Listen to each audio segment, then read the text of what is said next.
Bonjour, Waadookawaad Amikwag presents Enbridge Line 393 Environmental Impacts. In this video we cover groundwater issues at Walker Brook. So let's get into it. As you may know, Waadookawaad Amikwag and partner organizations performed a thermal flyover of the Enbridge Line 3 and 93 reroute project on November 27th and 28th of last year.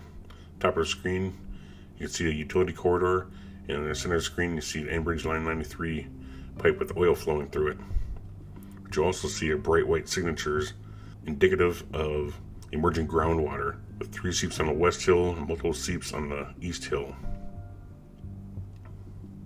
There's a sinkhole and seep directly above the pipe in multiple locations, and you have tubing running off the groundwater into filter bags, and the white that you see in the image is 45 to 50 degree groundwater.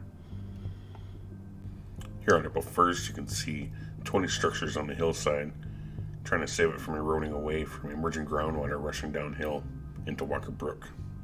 In this video on August 1st, you can see on the west bank 3 seeps of groundwater emerging and being run off into filter bags. The dark indicates 45 to 50 degree groundwater. The estimated flow at this location is 10 to 30 gallons a minute, nearly 1 million gallons per month. In this thermal video, you see the yellow signatures as the gray fabric acting as a thermal barrier.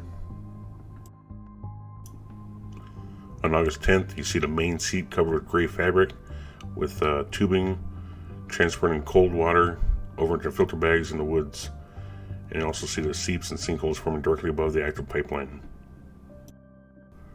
This thermal image shows the main seep covered in gray fabric, and the dark spots are cold groundwater emerging downhill. Here on September 15th, you can see the main seep surrounded by timber matting as a new work area emerges, with boring remnants at the top left and water still being transported off to the bottom right.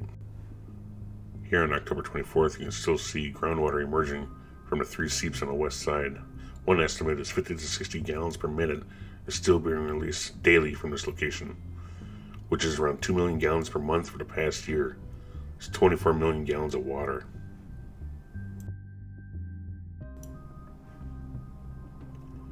It's been over 1 year since the completion of Enbridge's Line 3 93 replacement project, and they're still trying to fix their failures at Walker Brook, LaSalle Valley, Fond du Lac, and many other locations we've been monitoring. This is what happens when federal and state agencies fail to honor Indigenous treaties, conduct thorough environmental impact studies, listen to real science, and allow a foreign corporation like Enbridge to run roughshod in our most fragile ecosystems. Waadookawaad Amikwag and Makwa Inititative will remain on the front lines, protecting our environment, clean water, and Minoman. Miigwech.